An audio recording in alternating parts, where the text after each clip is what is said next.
Chicken yakisoba is one of those dishes that really takes me back to my teenage years. And there's this teriyaki spot in First Hill called Yoshino's that's been around since '98.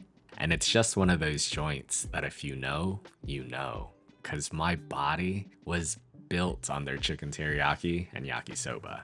So this recipe is an homage to those memories, and it's packed full of flavor, and it's pretty easy to make at home. So do me a favor and make sure you like, comment, share, and save this video.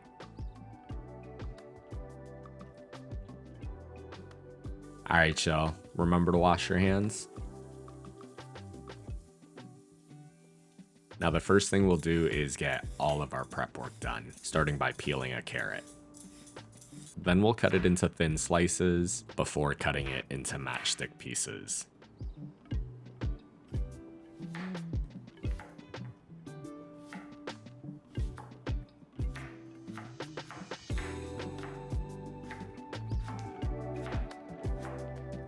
Then I have a cabbage, and just make sure you peel away some of the outer layers first, and we'll just cut that into quarters and remove the core.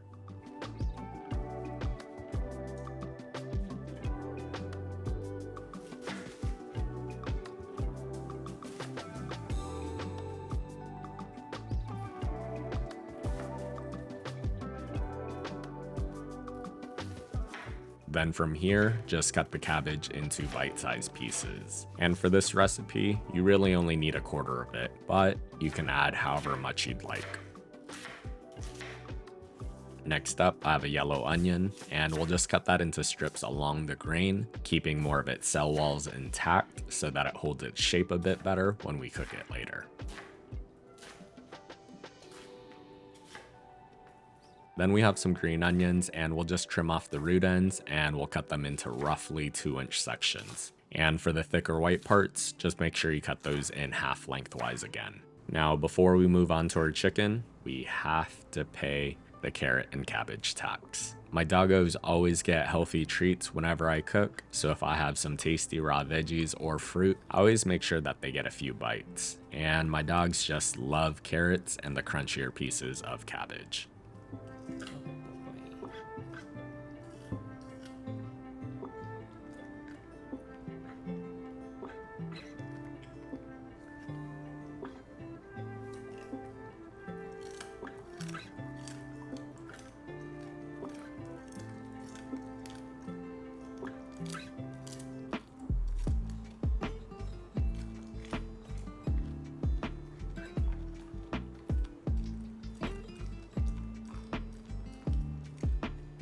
Now today I'm using a pound of boneless skinless chicken thighs, and we'll just pat that dry and trim away any excess fat.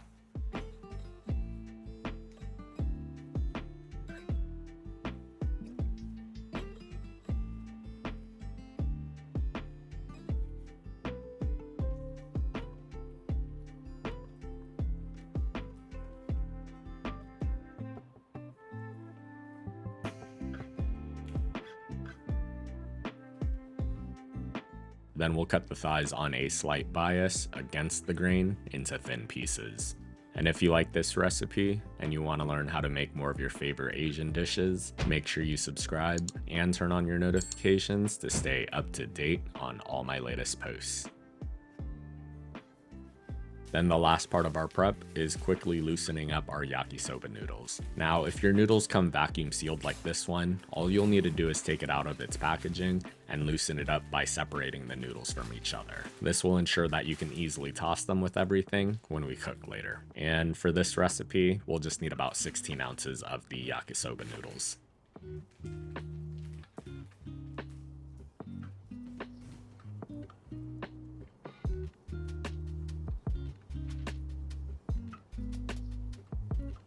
Once we have that done, let's quickly make our sauce that brings everything together. Now to a small mixing bowl, I'm gonna add in 3 tablespoons of Worcestershire sauce. And if you like your yakisoba extra tangy, feel free to add more. To that, we'll add a tablespoon of soy sauce, a tablespoon of oyster sauce, and a tablespoon of ketchup. Then to balance our sauce out, we'll add in half a tablespoon of mirin and half a tablespoon of honey. Give that a good mix, making sure it's homogeneous, and then it's time to put it all together. Now to a big pan or wok on high heat, we'll add in a splash of oil and quickly stir fry our chicken.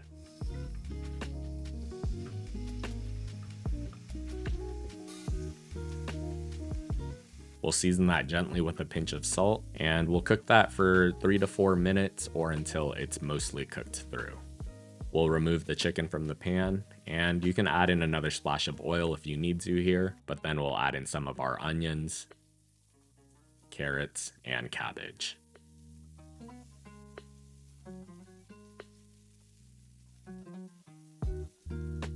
Give that a little mix and then leave it alone for a minute to allow the veggies to slightly char. This is going to mimic that slightly smoky wok flavor you'd get by cooking in a wok. Then we'll add in our noodles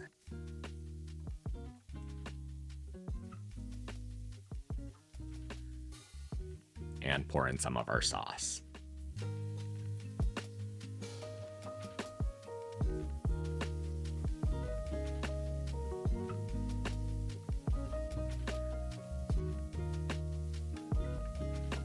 We'll add back our chicken along with some of our green onions.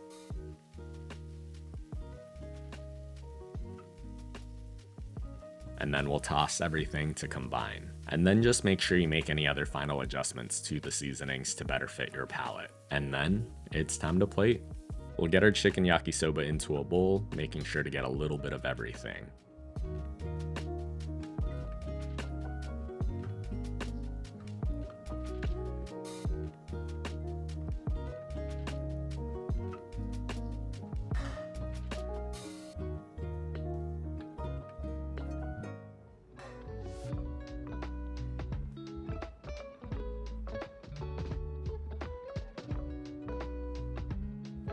And then today, we're gonna garnish that with a pinch of aonori and a little bit of pickled ginger. And just like that, you've made an incredible chicken yakisoba at home.